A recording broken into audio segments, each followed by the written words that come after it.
Hello, and welcome back to the show. I'm your host, Dr. Tracy Kim Townsend. My guest for this episode is Amy Wong Hope.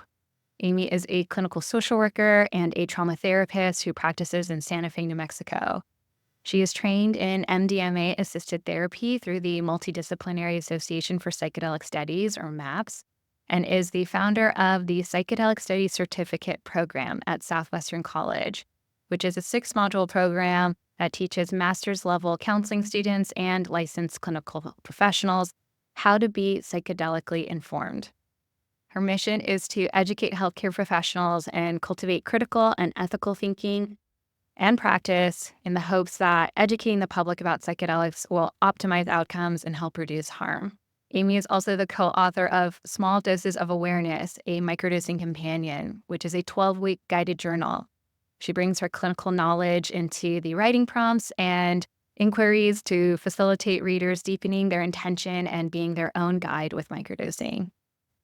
In this episode, we dive into what microdosing is and how and why someone might explore it, Amy's personal and professional journey into psychedelics, how psychedelics can help rewire traumatic experiences in the brain, the concept of neuroplasticity and catalyzing sustained change, her and her co-author's inspiration and experience of writing the book and really wrestling with the challenges that come in working within the psychedelic space, and how identity plays a role in our expression, including her own personal perspective on identifying as an Asian American woman. Without further ado, here is my guest, Amy Wong Hope.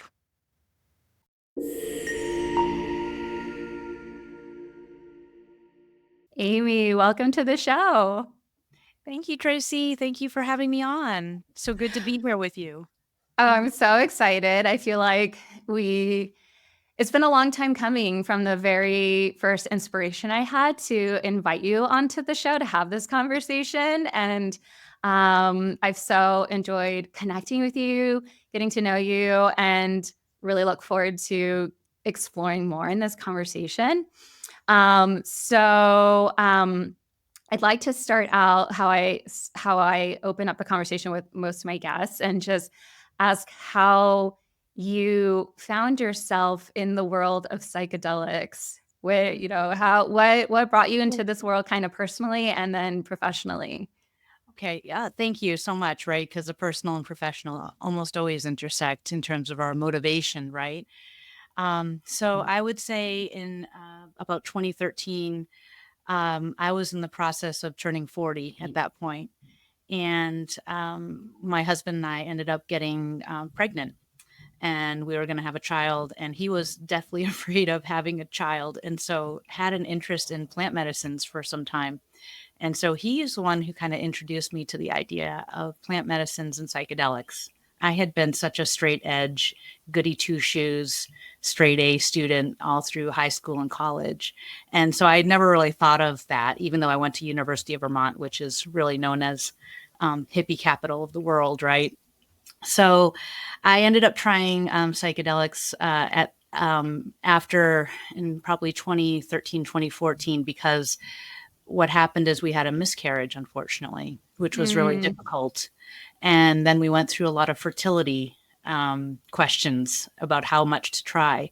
And I couldn't really decide what was real for me and what was the conditioning from society. Because once, I was 40 years old, turning 41 at that point, almost 42. And I was like, well, how long do I want to try with these extra fertility treatments and hormones? I was concerned about possible cancer issues in my cervix later on, or ovarian cancer, because I've read about that. And so I ended up, a friend introduced me and said, why don't you try using this little bit of mushrooms? It was only about 1 gram. And I had, from later experience, because I've had lots of experience with ayahuasca, my first mushroom experience with only about 1 gram of mushrooms was like an ayahuasca journey. It was that intense.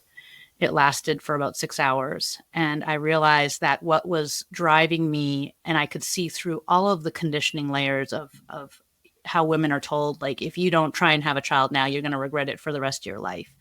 And I could see through that social conditioning. And the mushrooms really allowed me to really hear what was really deeply inside me, motivating me, which was a desire to be close to my mother and to carry a piece of her always with me. And a realization, of course, because psychedelics do take us sometimes through the death, a death experience, a realization of actually befriending and being okay. If she were to pass away, I would always be close to her no matter what. And that was the start of my experience, my personal experience with psychedelics. I had already been I transitioned out of corporate world to become a trauma psychotherapist. I'm a social worker. And so then in 2017, the Psychedelic Science Conference was coming around to Oakland, California. Did you get to go to that one? I hope. I didn't. No, tell me Yeah. what. It Yeah, was tell really me. magical. It was quite magical because it was only 2,000 or 3,000 people. And so it was like you could have these conversations with people you had read about and, real our forebears of the researchers from the 60s. And you could also just see the excitement there, and everyone was so excited. So I ended up being introduced to Dr. George Greer, who lives here in Santa Fe. And he was putting together an expanded access clinic for MDMA, one of the 10 that was accepted. And that's how I started with the modern psychedelic movement in my professional life. And I never expected, moving from Boston, that this would happen here in Santa Fe. I thought I was just going to have a sleepy practice until I was 75 years old. Life has other plans. Life has other plans. Yeah. And because of working with trauma for so long, I always knew, I had already known at that point, I'd become a social worker in 2010, started going to social work school in 2008. And I had studied with a lot of people who were very, very closely connected with Dr. Bessel van der Kolk in the Trauma Center in Boston, he wrote The Body Keeps the Score. And at that point, it was all in research papers. And I already had this idea of, like, I could tell that when people were working, they were somewhat in an altered state, such as when they're in EMDR, eye movement desensitization and reprocessing, or when you're really deeply in the psychotherapeutic space, that intersubjective space with someone. I can already feel how someone is already in that altered state of experience, and I am as well, because the words are not the same. The language is not the same at all. And so I thought to myself, when the Psychedelic Science Conference was coming around, I was like, I think I should go and find out more about this. So I didn't really know a whole lot at that point. And I went, and right before I went, I had my first experience with MDMA, and I was like, oh, yes, yeah, it's kind of what I thought it would do. Yeah. I mean, of course, it's always surprising. But in terms of my clinical hat that I was wearing, my little clinical researcher hat, citizen researcher hat, I was going, oh, yeah, there's absolutely, this is going to be a substance that allows people to go into an altered state of consciousness, to work with their brains and their spirit a little bit different, and their emotions. Mm. So what is happening there then, with your kind of, from your perspective as a therapist in that situation, for people who have a trauma history, and we're talking about, like, capital T trauma, adverse childhood experiences typically, or it could be those types of experiences that one can encounter as a young adult or just throughout life. I say, if someone experiences, say, a sudden death of a loved one that was not expected, that's traumatic. And so how do you feel psychedelics, like, what's happening there? How are they helping in the healing process? Yeah. Well, the person I feel like who has done a really excellent job of describing this is Dr. Newt, who wrote Psychedelics, the revolutionary drugs that could change your mind or change your life, right? I like that he has the could in there, right? It's like a little play on Michael Pollan's book. I love that. And so the recent, the research since, like, maybe 2016 on, has come up and really talking about the default mode system, which we've heard so much about in Michael Pollan's book. And that really, they weren't really necessarily so clear on that in the 60s research around LSD, when they were using LSD to treat alcoholism and other addiction issues. But they started to become aware that through the fMRIs, that there is this interconnecting set of collection of brain regions that together create our organizing ego. In other words, the part of us that tells us how to tie our shoes and drive to the office, or even start our car, or make coffee in the morning. Right. And Some people, that word ego, I think, yeah, yeah, you clarifying that is helpful, because sometimes we yeah, use it to describe someone who might be just arrogant or self-absorbed or something like that. But when we say ego, it's kind of like the seat of our core identity, maybe, is a way to say it. Or yeah. I agree with you. Yeah, I think of it as a core identity. Like, I'm Amy Wong Hope, and I'm a social worker and a psychotherapist, and I'm a psychedelic educator, and I'm a, these things, right? Those are the organizing principles. And without that organizing ego, it would be so exhausting to go through the day. Mm-hmm. We would have to look at every single thing as if it's a novel thing, Mm-hmm. right? And so that filter that we see the world through is very, very useful. And yet, when we have trauma, depression, anxiety, that default mode system, that organizing ego, is so driven by the fear and possible shame that someone has endured. Terror, Mm-hmm. if it's big T trauma, right? Terror that they Yes. feel. Mm-hmm. And if it's small, like I call the small T traumas, like neglect and no reinforcement, that's kind of like, so those folks might feel more shame. Shame, of course, goes with the big T trauma as well. But what happens is, the brain is so wired to pay attention to negative bias because we're animals and we need to survive.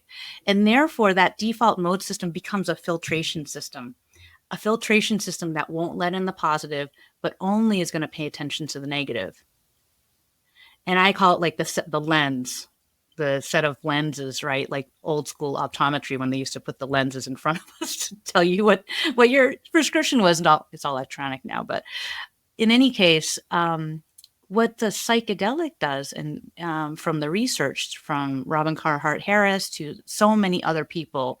So Robin Carhart Harris is at Imperial College of London, but he also has moved over to Berkeley. He's over in that area now, in that psychedelic center.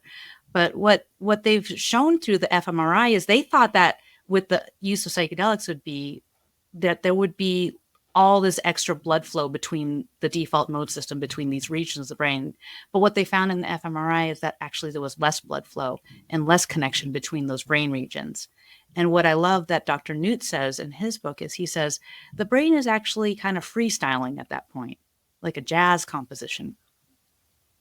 And just like when we listen to something that doesn't sound quite so organized, at first it sounds like chaos and our brain wants to make sense of it. It's because it's our filters in our brain going, oh, I'm going to make sense of this, right?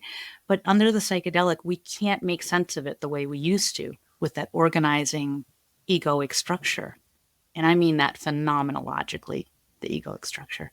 And so for folks who have severe depression or trauma, then what they get to do is they get to experience their, maybe that material, maybe even a belief system about themselves. Maybe it's a traumatized part that's holding on to the trauma and continues to feel fear or shame. They can work with that in a completely different way, right? There Mm. isn't the other parts of us minimizing that part, or going, oh, I have to hide that part of myself. And especially if they're with like the right environment that feels safe, they can really let that out and let it be shared, possibly with a guide or a sitter or a facilitator or a group. And that's Mm-hmm. what's really, truly amazing, because there can be all these novel experiences of one's own fear and shame, or the parts that hold those fears and shames, or the belief systems. So that's what's exciting to me.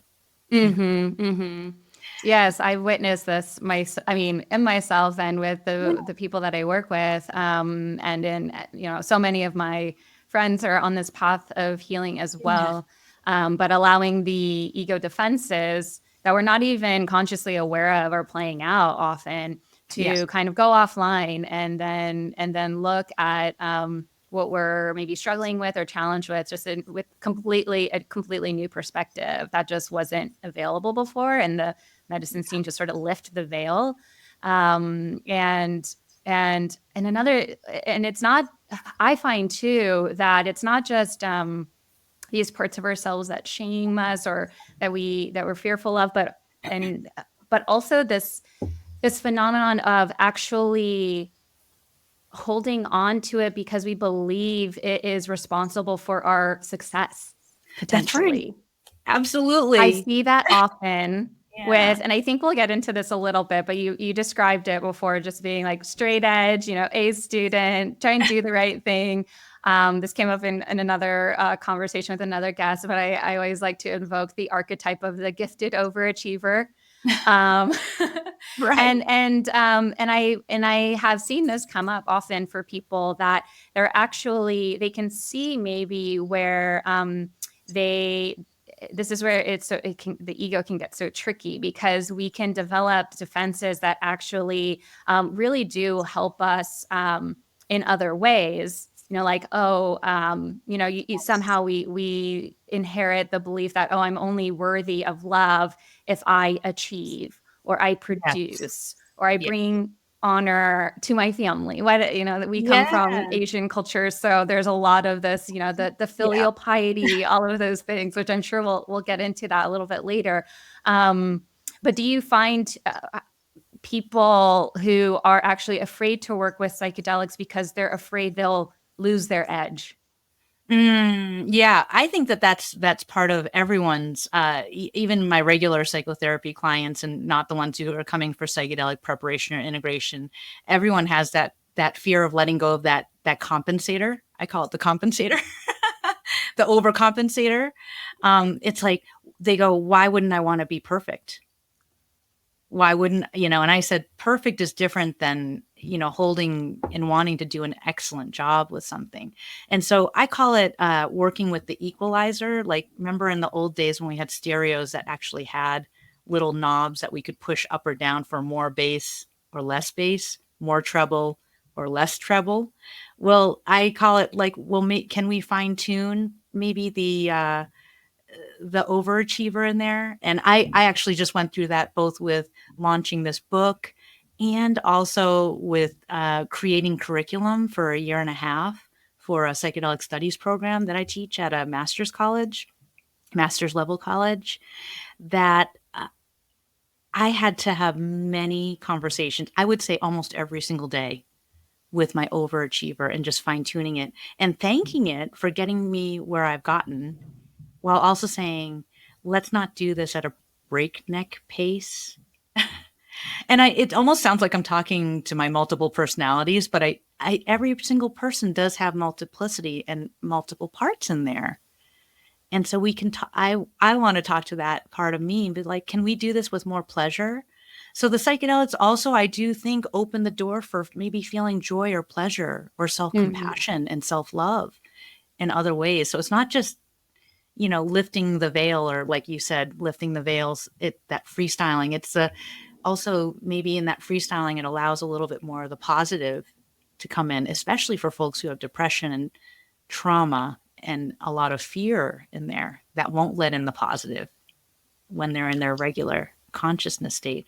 All that work that the classical hallucinogens are doing, that work with the 5-H2A receptors in the brain. So that's like when someone is using psilocybin, ayahuasca, DMT, even mescaline, it's really working with those 5-H2A receptors. And those are really concentrated in all of those regions of the brain that are the default mode system.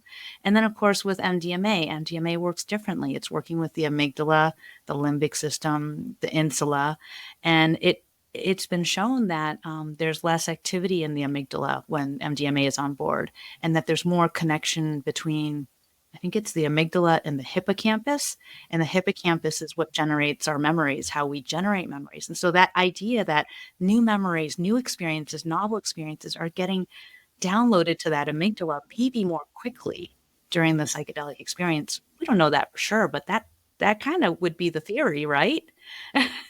Yeah, and I would say I would say integrating the experiences that you have had in a new way. Like Yeah. every time we access a memory, it actually gets altered somewhat before getting stored again. Yeah. And I found that Mhm. a part of what's really profound about the healing process that I've witnessed both in myself and in others, and it's so profound that it inspires a lot of people to move into this work. My one of my co-facilitators, Christine Marie, she very much has this stance where she experienced. I mean, her ACE scores through the roof from what she Mm. experienced in childhood. Mm. But to reorient to those experiences actually from a place of gratitude, Mm. which is radical, really Radical. radical, to come into a place where you Mhm. actually, and it's not an intellectual cognitive like, oh, I'm thankful for that. Yes. It's an embodiment of how those experiences played a part in how who you have become, and hopefully in a way that ultimately becomes adaptive for your own personal evolution. Yes. I love that word adaptive, right? Because neuroplasticity, like from the use of psychedelics, it's like the idea is to make it adaptive, not to continually seek this psychedelic high. Maybe somebody has a very blissful experience, especially after if they're doing like a higher dose psychedelic and they have that place where the organizing ego default mode system is starting to let go and it doesn't want to, and that grip that it has, is often called the ego dissolution. I often call it that feeling of resistance is really the ego not getting to grasp what it used to grasp. And then afterwards, someone has bliss. And sometimes folks do get addicted to that bliss feeling. It's a phenomenological addiction. It's not a chemical addiction for sure.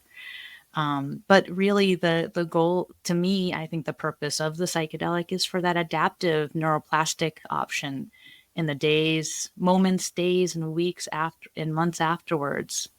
Some people, it's become longer and longer in between my big psychedelic journeys for myself for that reason. Mm-hmm. Yeah.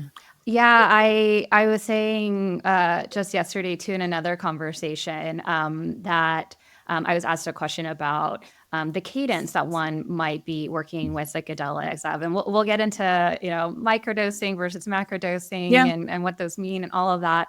Sure. But I have started to sort of conceptualize it as sometimes in the beginning of a healing era one might be entering into, where you're Yes. exploring different modalities, outside of psychedelics. You mentioned EMDR. Obviously, there's psychotherapies. Maybe you've tried different modalities, and then you start to consider working with psychedelics or plant medicines. There can be initially maybe a more frequent period one is engaging with them, and that's so personalized and unique, and I would never be. It's not prescriptive. It's a whole new paradigm of working with. It's not with medicine. It's working with medicine to catalyze up what's ultimately behavioral interventions, when maybe those behavioral interventions weren't accessible to you before, you just weren't open to them before. And so that gets into the neuroplasticity aspect of these medicines. So can you explain more about what is neuroplasticity and how do psychedelics help with that? Okay. Yeah. Yeah. So I would say that neuroplasticity, I would say, is cognitive flexibility. But maybe it's more than cognitive flexibility. I would say emotional flexibility, spiritual flexibility too. And this is why ethics are so important in the psychedelic field, because people are so open after they have had an experience with psychedelics, right? They're just so open. But then neuroplasticity to me also means, like, how are we taking an awareness and integrating it into our daily moment to moment lives? How are we using it? It's not about just, oh, I can only have this experience in the psychedelic. I say this also about meditation practices too. It's not just on the meditation cushion. The purpose of the meditation is to bring mindfulness into moment to moment. And for years, all through my 20s and 30s, I was a whitewater kayaker, and I used to teach Eskimo rolling, which is how to roll upright if you flip over in the middle of a whitewater rapid. And I would teach people how to do this from everywhere from the pool to the pond to flat water on the river to slightly moving water to whitewater class 1, 2, and 3, right? And that's the level I would teach them, because I want them to be able to do it. And so for me, I like went through this experience of being a whitewater kayaker where I had to learn how to calm my nervous system in order to use my skills. And I would have to teach my students how to do this and support them doing that, because you can't do that for them. They have to do it. They have to have the kinesthetic feeling of what it means to stretch in those different ways and how far to stretch and everything. And so I apply a lot of that way of working with my client, that way of teaching with my students on the river, to working with my clients with trauma. I say, well, if you can feel a level of regulation and safety, in the midst of this trigger right here in my office, how do we graduate that out into when you're in the difficult situation with a family member or coworker or boss? How do you work with that? Let's do something so that it's not just the shame running you over and you're like flat like the cartoon character. And so then I say the same thing in the psychedelic space, right?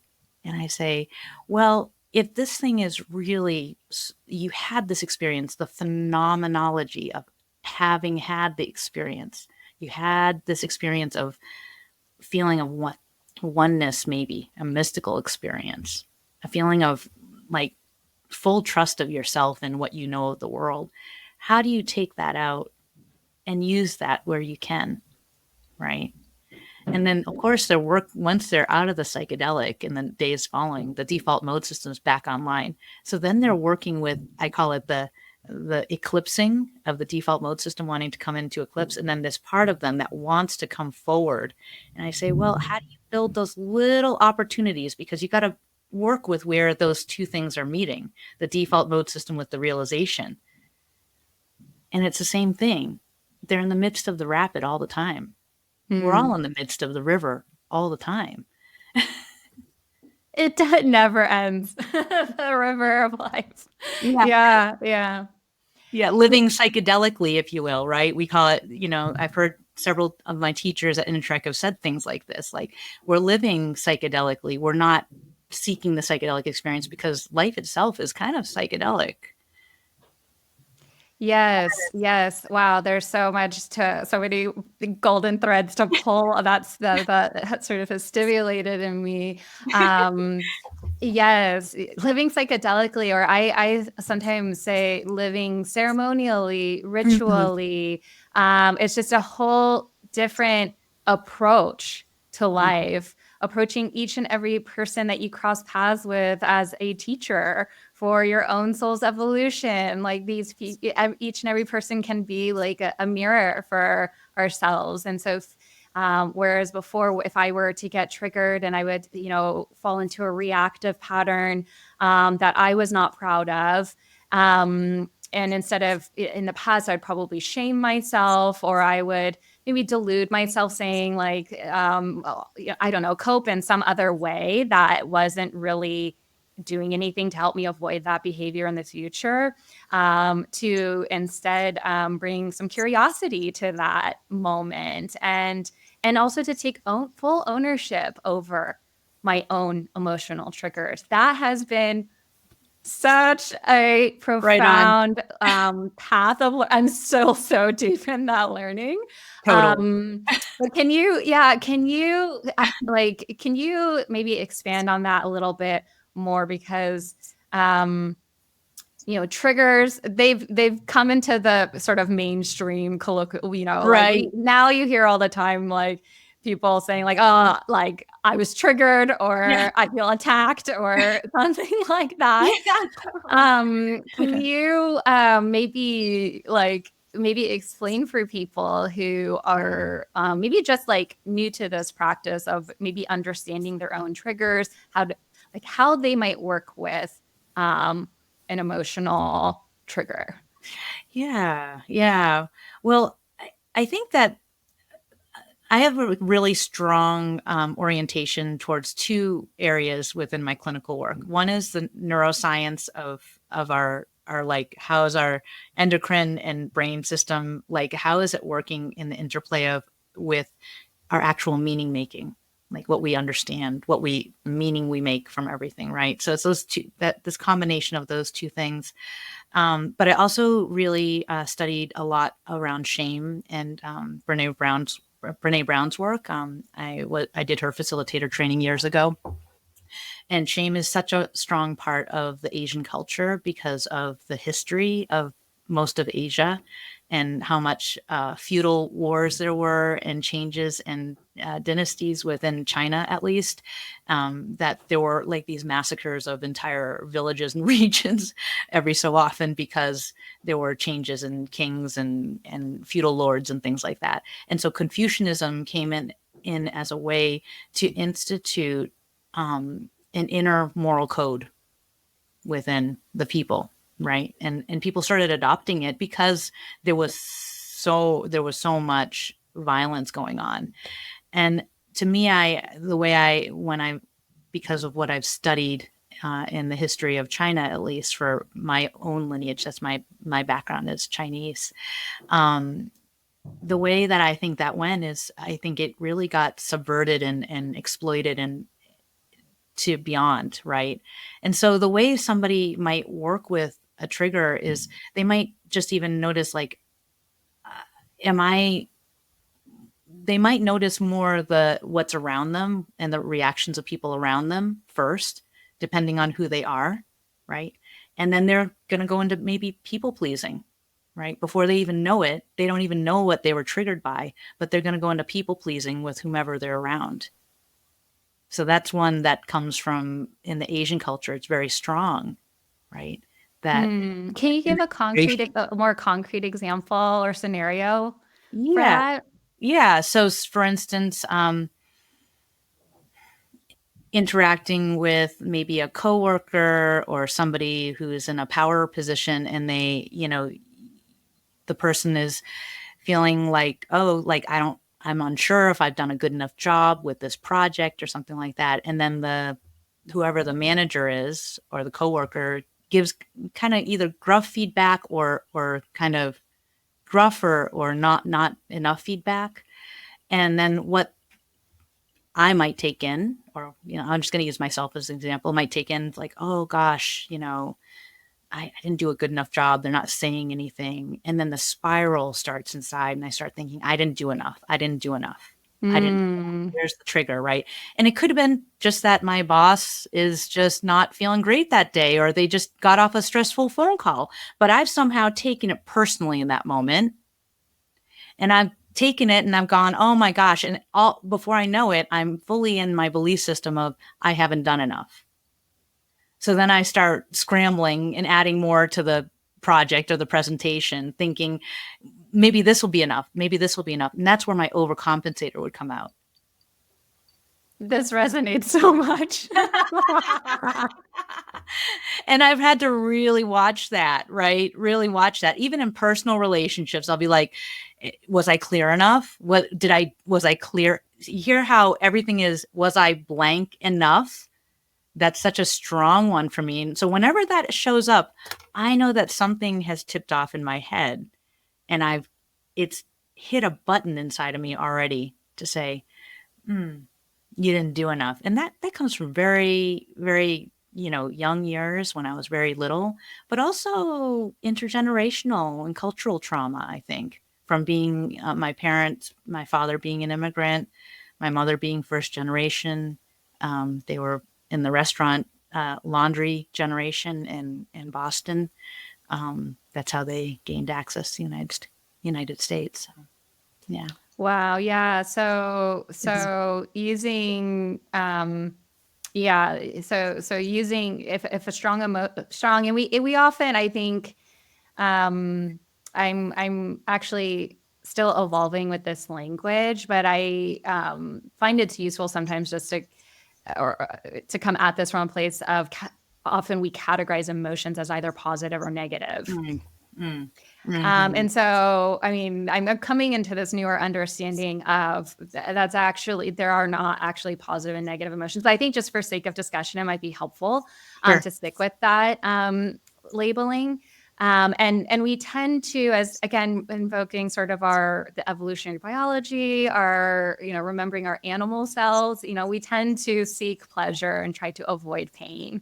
Mm, And so it makes sense that we like to have more positive emotions and try to avoid negative emotions. right. And so when talking about it, we can have actually like positive emotional triggers. Something can like elicit or trigger an extremely positive emotion. But when we talk about this kind of inner work, of course, it makes sense that people again refocus on the so-called negative. Yeah. But it's sort of recognizing, it sounds like, that this feeling is not great. I'm having these sort of negative emotions, maybe feelings of inadequacy or unworthiness or something arising from this particular interaction with my boss. And then maybe, yes, that triggers the overcompensation or something like that. And then I'm kind of running myself empty then. And then I have trying to overcompensate at work. And then I come home and I'm kind of still kind of carrying that. And then into then maybe my intimate relationships at home and my interaction Right. with my husband or with my children. I don't have the presence or to be patient or something like that. And so now it's impacting my intimate relationships at Yes. home, this work stress. Sensitivities, right? Yeah. Yes, it's so Mhm. common, I feel like, these Mhm. scenarios, happening every day, all day for so many of us, seems like the norm. And it sounds like, kind of weaving back in with the neuroplasticity piece and working with emotional triggers, is that maybe we can look at, like, it sounds like that can be an opportunity to ask questions about, like, where does that come from? Like, Yeah. why do I feel that way? Yep. Perhaps like this is not actually an accurate reflection of how my boss feels about me.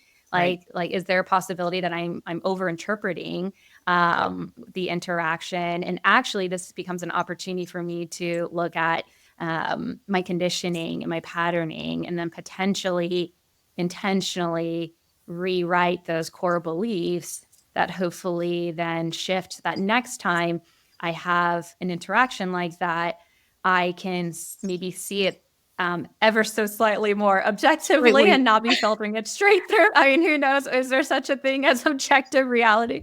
Right. But that's helpful to hear.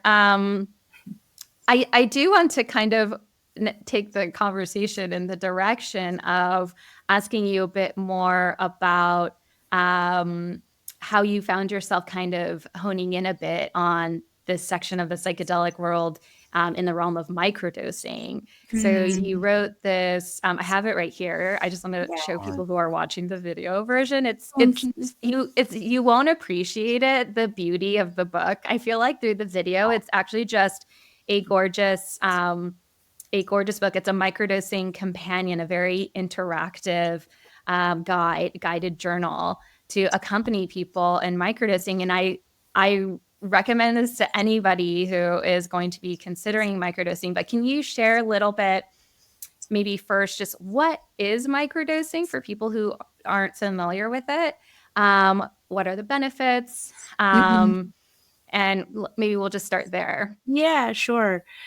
So my co-author, her name is Shinyi Pei, and we're both Asian Americans. She's Taiwanese American. And what happened is in 2021, um, Shinyi and she had been my poetry teacher back in Boston well over 25 years ago. And we had stayed in touch over Facebook, but hadn't really stepped into like friend realm. We were acquaintances and always just appreciated her work. And she lives in Seattle. And she was interested in microdosing to get off of an antidepressant that she was on. And nothing I'm saying here is private. It's all in the book. And what happened is she engaged somebody who she wanted to ask about microdosing and psychedelics in the Seattle area. And what happened is that person um, ended up telling her that she couldn't support her, and that if she didn't have somebody coaching her and guiding her with microdosing, that it was most likely going to go terribly wrong. Wow. And Okay. so, yeah, and this was in 2019, 2020, I think it was. And when I heard that, my hackles went up. I was like, yeah, like if I could growl, I would, right? I growled because I was like, what are they talking about? This is microdosing. It's a very small amount. And I said to her, if you have questions about microdosing, I'll either answer them, or if I don't know the answer, I'll research it and get you an answer. And at this point in 2020 and 2021, we didn't have like the vast resources we have now in 2024, right? Like, the spirit pharmacist and all these different pharmacologists who are willing to do these, kind of talking to us, and also nurse practitioners. And you too, you're a medical professional, so you can do this, right? Hmm. Consultation about contraindications and things like that. And so I started to educate her, and then she said, what do you think about writing a book on microdosing? And I was like, book on microdosing? I'm like, I'm not like a researcher. I'm not teaching anybody. I don't know. I'm not some foremost expert on microdosing. I'm just helping you understand it and answering questions that you have. But what I didn't realize is I was already stepping into this educator space. And it was the first time I was being asked to be an educator. And I thought to myself, I can write a book that is a guided journal with the idea that there's three distinct parts of a psychedelic journey, typically preparation, the experience with the psychedelic, and then the integration.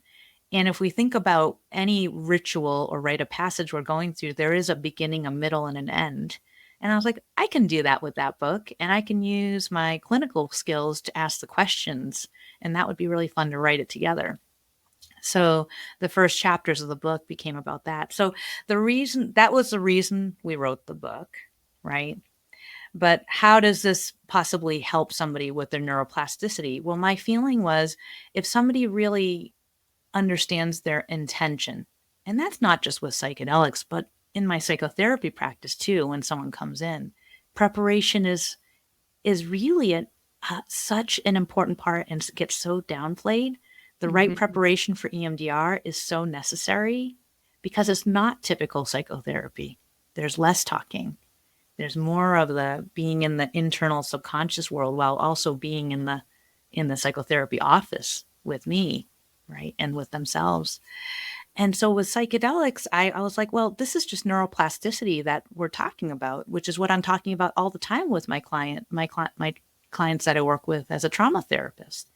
This is just taking the psychedelic realizations and integrating them into real life, into day-to-day life.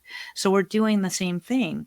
And the more we practice, the more we reflect, the more we think about how we procedurally want to learn something differently. And procedural learning is a very important term here.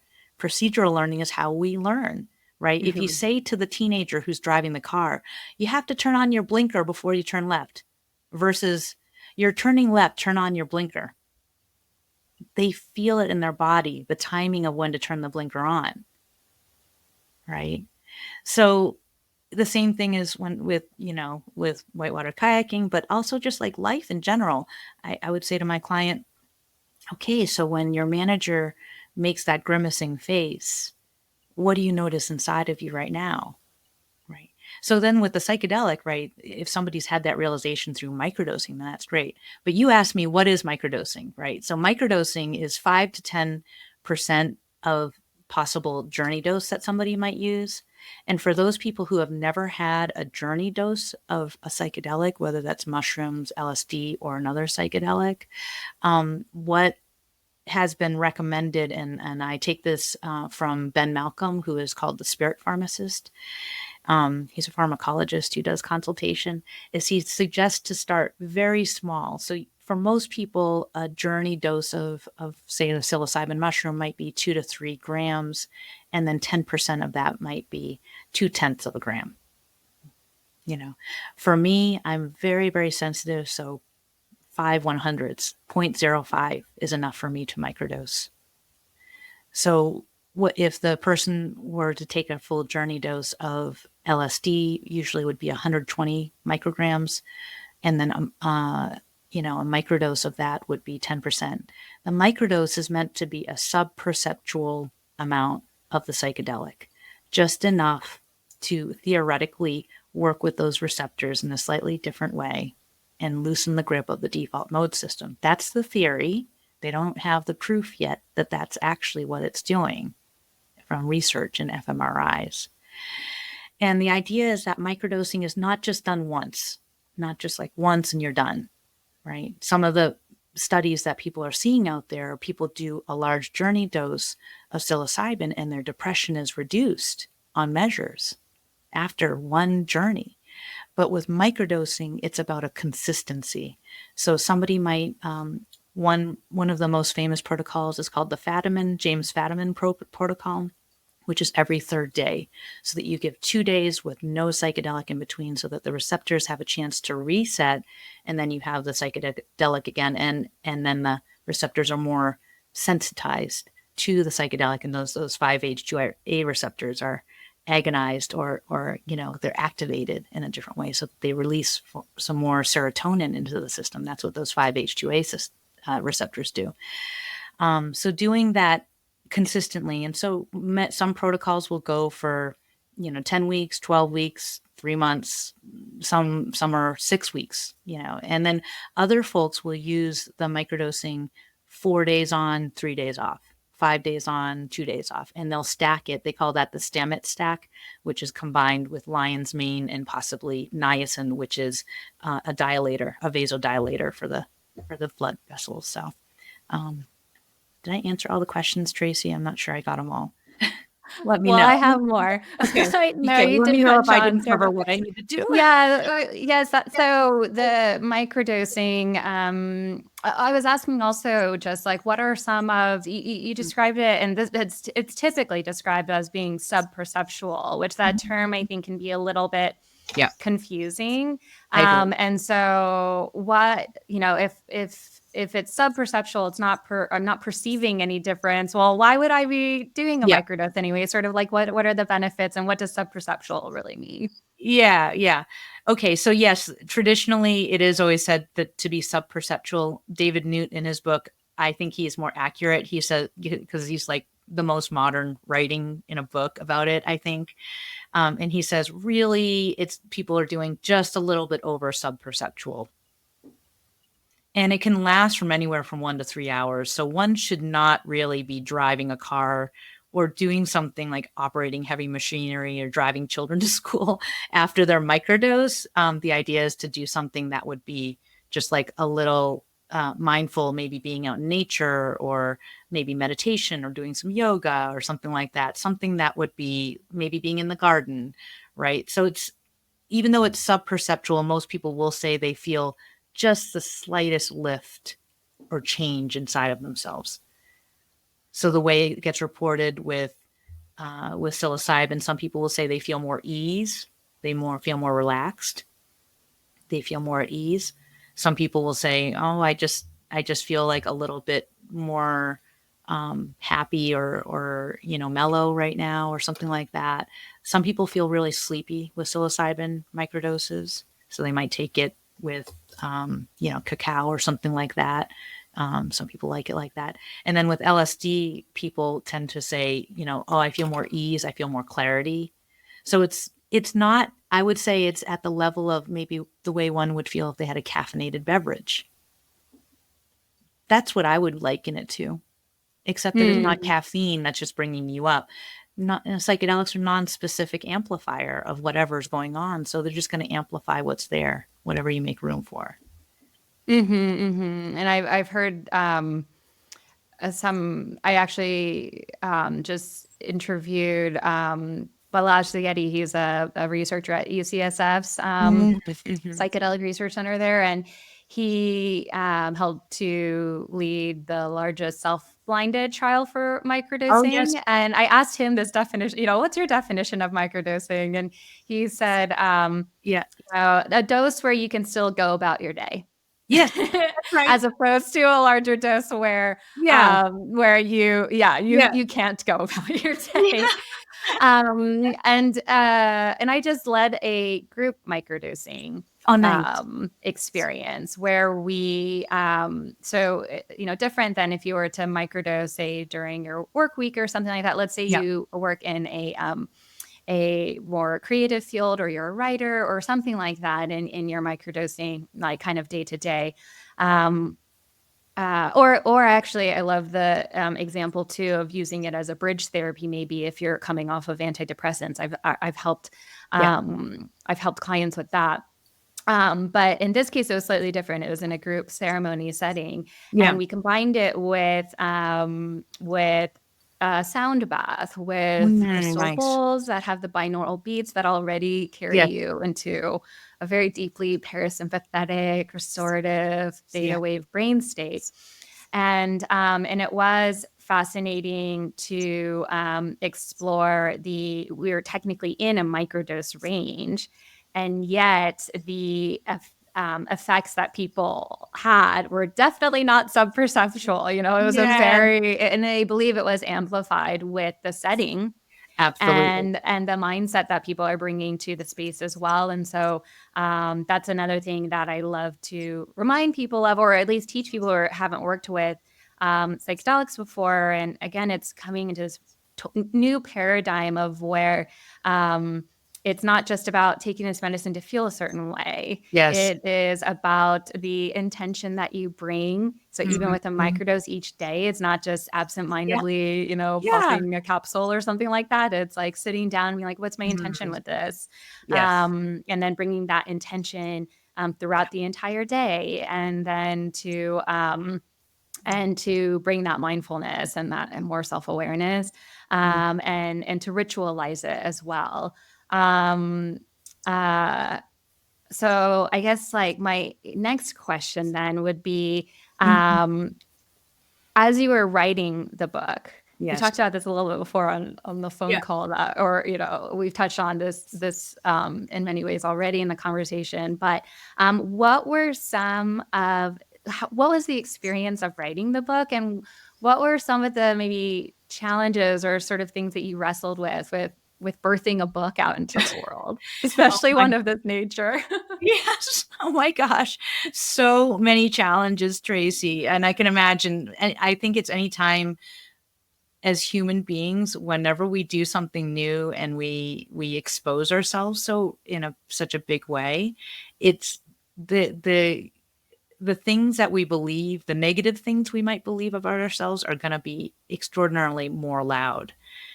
Because as we kind of, I call it like, here's where we're going like this. And as we go like this, the baseline wants to snap us back down. Go, why are you putting yourself at risk this way? Why are you doing this to yourself? Right? It is a bold and I think courageous thing to put out there, but it's so needed by so many people. So yeah, Well, I love. and one of the reasons we wrote this book is because we wanted people to be able to self-guide. Because I Mhm. don't know that everybody needs a microdosing coach. Some people might consult here and there with you or me or something like that to get more education about it. And then I do think that people are going to be in a DIY, do it yourself kind of way with a lot of psychedelics, right? As we see more decriminalization measures go through in more places. And so one of the challenges I had in writing the book was who the hell am I and why do I think I can write this book? And I know there's been a lot about like debunking the imposter syndrome and like, but it's really there. Like, who am I to write this book? Came up for me a lot. And then, but that theme continues actually, even as I write my curriculum, people keep saying like the folks that I know who are involved in a lot of work in this earlier psychedelic movement, they kind of kept on saying like, you should do it. You should write this curriculum. And I was like, why do you keep on saying that? And they're like, because you don't want to. because you don't want it. You don't want that. You don't want the position, power. Exactly. It's like the leader who doesn't want to be the leader. Yeah, you actually need to be the leader. Right? They had to drag me. Your heart's in the right place. Right. So my heart Yeah. was in the right place. So that was part of it. And then I had to really ground into like my mission, like why am I writing this book? So that introductory essay in the book, I ended up writing after Shinyi and I finished writing the entire book. And I wrote that 10 times throughout the process of this book. So it took me like a year and a half to write that opening chapter because I'm like, who am I presenting this book? You know, what I'm saying. And it became easier as I ground into my mission of this is education. I'm not telling anybody that this is the greatest thing. I'm saying this can be helpful and here's how it could be helpful. But there is responsibility on your part as the microdoser too. So that was a big challenge. The other big challenge was I'm a licensed clinical social worker, and the fear that I would be doing something that caused my licensure to be imperiled, really, because I have heard stories about other people who had their licenses taken away for even talking about ketamine, and it was really the story of hearing how this person, it was a person in Nevada who had their license taken away, their substance use license taken away for talking about ketamine in a community like level class, graduate level class it was, but they talked about ketamine and the board went after his license and took it away. And he went through a long protracted battle and kept on fighting it. And it was actually hearing his story that inspired me to kind of do the Carl Hart thing and be like, cognitive liberty, Carl Hart, who wrote, drug use for grown-ups, which is a brilliant book. I love that book. And something about the bravery and the courage of those two stories made me go, well, I should just do this, because it's just education. Why am I so fearful? And once I did that, it actually became a lot easier to write the book. Once I stepped over that. Wow. Well, thank you for pushing past those fears and to source the courage that it takes to do this kind of work at this time where it's still a gray area. Yeah. And there is one other thing, Tracy, I forgot, which maybe this happens to you too, but being Asian. Oh, say more. I was not brought up to take the spotlight. I was brought up to be a cog in the wheel to make the engine run well. And that is just really my orientation from what I've seen my family do, what I've seen my culture, my ethnicity do, is we make ourselves useful. And that's what I always was called in all of my corporate jobs. All my bosses would say, you're my right hand. You're my right hand. Because that was the thing I was known for. I was always making the team work well and very reliable, very thorough, always do my work, right? The straight A. And so the idea of actually leading something was scary as an Asian woman, first of all. And second of all, to be so exposed and to take that spotlight and say, like, I am going to say something. I have a viewpoint on this. What? Growth edge. Yeah. Right, growth edge. So that was one of the big challenges I had to overcome. Being fully seen. Being in full exposure, with clothes on, of course. Which can be more vulnerable in a lot of ways.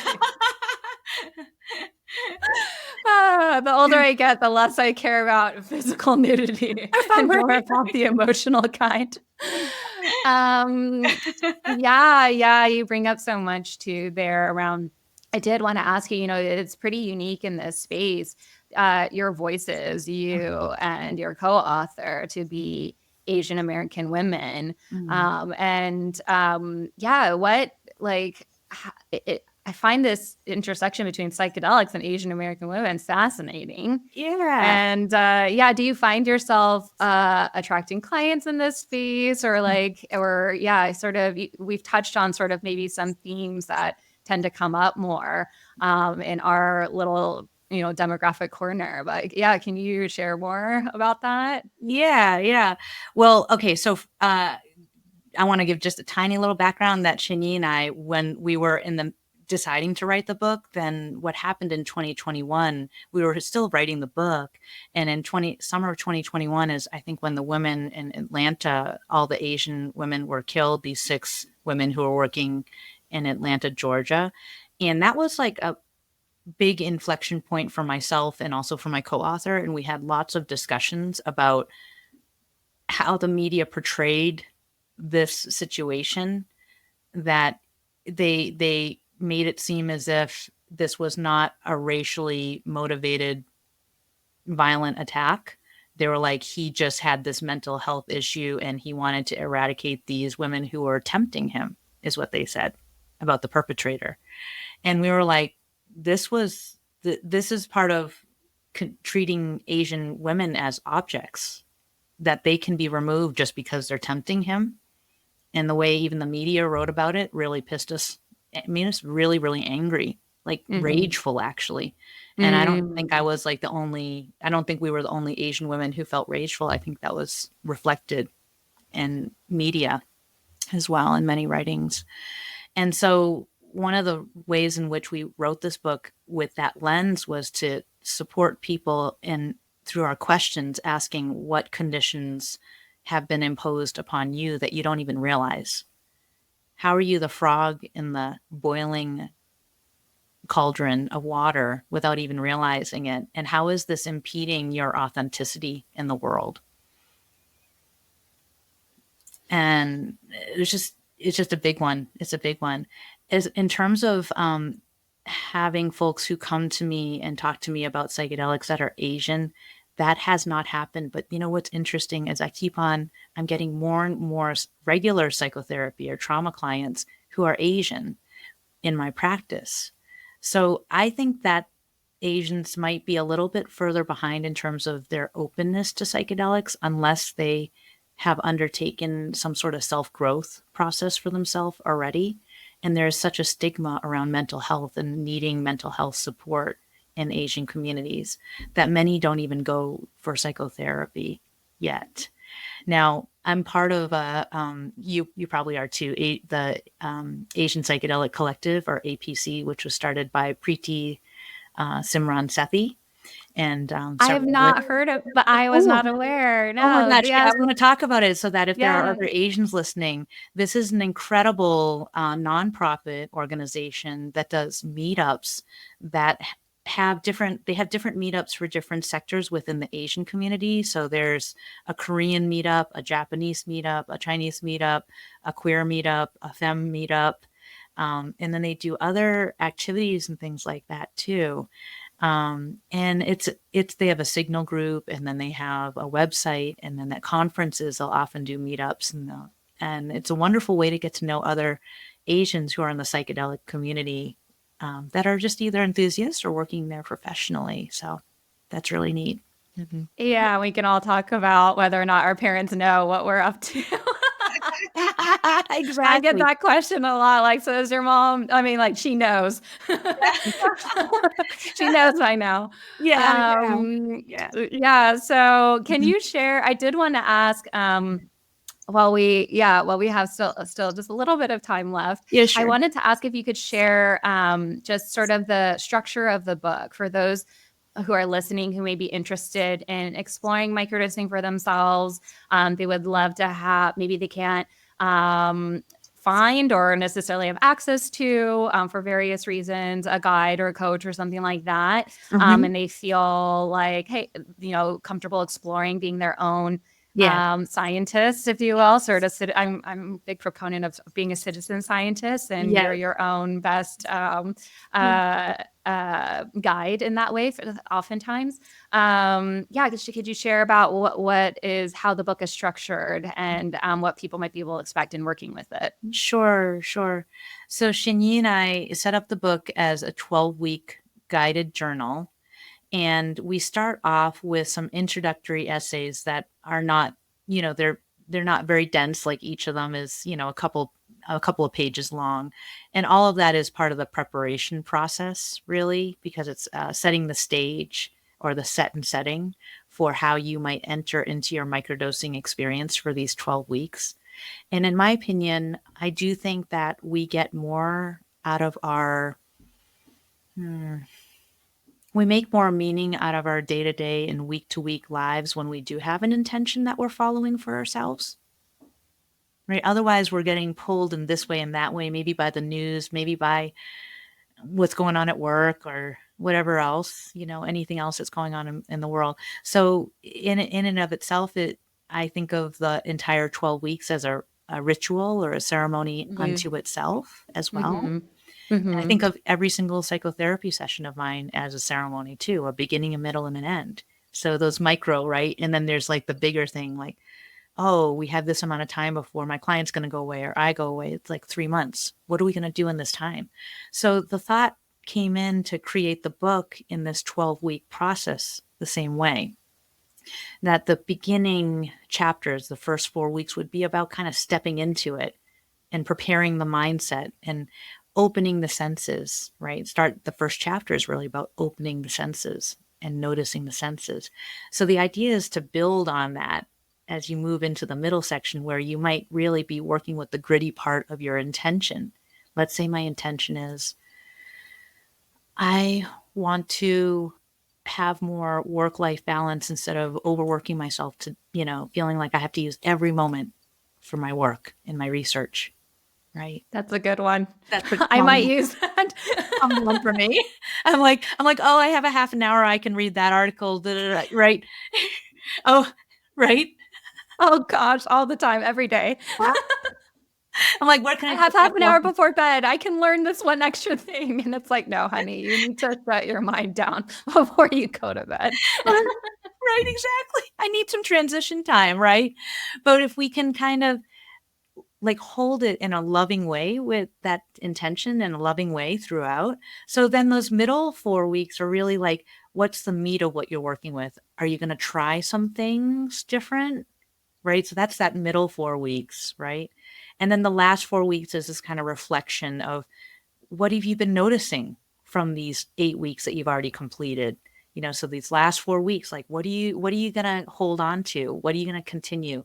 How might you do this ceremonial or ritual process for yourself ongoing? And we do recommend that folks maybe do it in a group or with a couple of buddies, because I think it's fun for people to talk one another about what they're noticing about the positive as well as where they're struggling. Because when we notice the positive, that's where neuroplasticity really gets, I feel like it's like that last part when we're planting a new flower and we pat down the thing and we're just like, oh, you're so happy in the soil. And we pour some water and we're like, oh, look it, right? And you just feel good. That's what we're doing, right? We're acknowledging that we have been through a process ourselves. Each chapter has an introductory essay from either Shinyi or myself, plus like maybe 5 to 7 questions. And then there are log pages to log kind of the emotion, the mood, the physical sensation, the dosage, and any observations that you're having. So we have pages that we do it based on that 3-day model, like every third day you're microdosing. So, yeah, we had a lot of fun. We felt like those essays were really important. They're very short. And we wanted those essays in there because we're like, if we're asking folks to get vulnerable with themselves, we have to get vulnerable with them. Oh, I love that. I love that. You're leading by example. Yeah. And just to close out, to be very balanced with this discussion, and to I just wanted to make some space for, asking the question, like, what are the precautions that, if someone is serious, like, hey, they listen to this conversation, interest, curiosity is piqued, Yeah. they're like, yeah, I want to do this. Yeah. What might be some precautionary measures that someone should take before considering entering into this work? Yeah. Well, I would say the first one is expectation. Right. And we've seen this in the big research studies, like people might have a big journey dose and they think like, oh, I'm going to take the psychedelic and my depression's going to be gone afterwards. If people have that expectation around microdosing, then I really I call myself the Debbie Downer consultant, because people will come talk to me about psychedelics, and I'll be like, well, I kind of am always assessing like what their expectation is. And if I see the expectation is too high, I have to burst the bubble or burst the balloon and say, this is not going to be the thing that changes your depression. It's what you do with what you become aware of day by day. And perhaps the microdose might be supporting you in this neuroplasticity, which is still not proven in the research and through the fMRIs or anything else, right? We have anecdotal and subjective reports that it's successful to do that, to change things. But that could be because people expect it to change things too. So it's to me, I kind of say it's more like a very deep, it's a mindfulness process. It can become a very ritualized mindfulness process. The other concern is that there is some evidence that because the classical hallucinogens work with the 5-H2A receptors or 5-H2 receptors. So there's A receptors and B receptors and A1 receptors, A2 receptors, B1, B2, all those things. And so there's the B receptor, 5-HT1B receptor is in the heart. I might be getting that wrong. Might not be the 1B, but it's 5-HT1B receptor in the heart. And what their concern is whether the classical hallucinogens are going to cause some hardening of those heart valves and issues over chronic long-term use. Now, this is a completely theoretical wondering. They don't know how much would cause this problem or how much duration of time would cause this problem. And the research is still out there. So there's a really great article by Abigail Calder, who's at I think this university that's in Switzerland, and there's a lot of research happening there around psychedelics, and they've done like this review of all of, is this a problem? And what they've said is we still don't know, and it's hard to do a study on that, right? Because everything we are doing in terms of researching microdosing is from, citizen research and surveys. So we don't really know the amount people are taking or how long or how frequent.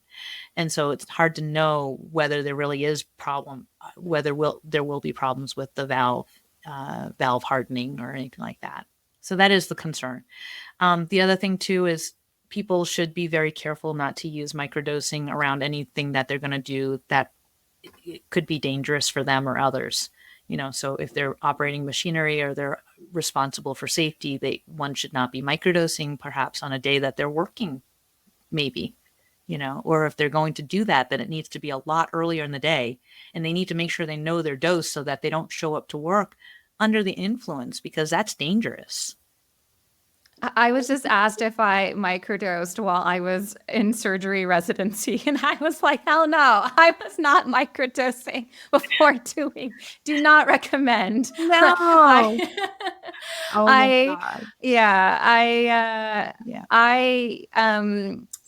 The way that I counsel my clients now is that, we don't know. It's a theoretical. I love that you bring that up, the theoretical risks around cardiac fibrosis, valvular heart disease.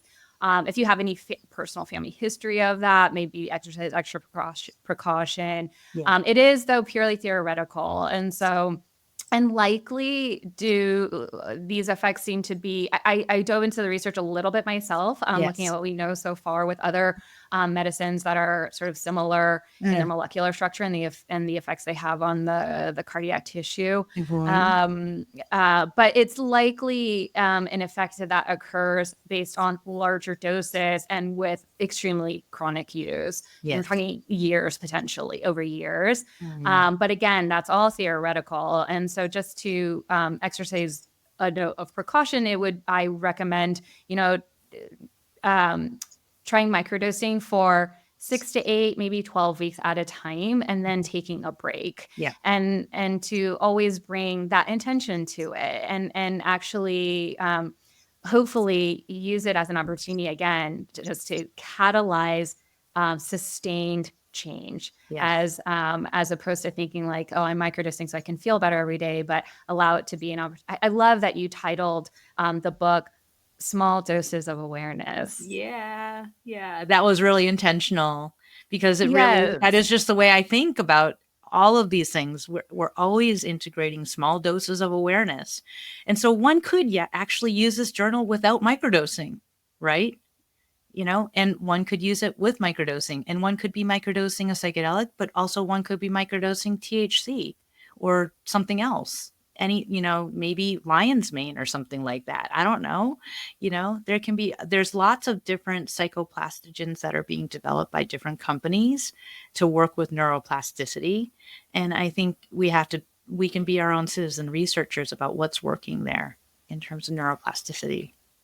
Absolutely. I love that invitation Mhm. to maybe work with a book even without any medicines, or there is a whole planet of other plant and fungi medicines that are not just strictly within the realm of psychedelics. And Yes. so, beautiful, Amy. Thank you so much for this For conversation. having me. Thank you for your contributions to the field.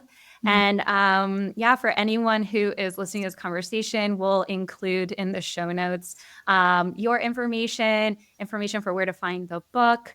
Yeah, I just invite anyone and everyone to just send questions my way if this episode sparked any curiosity for you. So thank you Yeah, again. thank you so much for having me, Tracy. It's been a pleasure to be with you and your listeners, and I just appreciate your podcast so much. Thank you for doing this.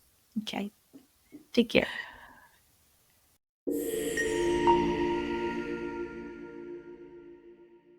If you enjoyed this episode, we would so appreciate it if you could like and subscribe, share it, or leave a comment. It helps us grow. And if you'd like to learn more about psilocybin therapy facilitation, you can go to our website at www.project-circle.org. That's www.project-circle.org.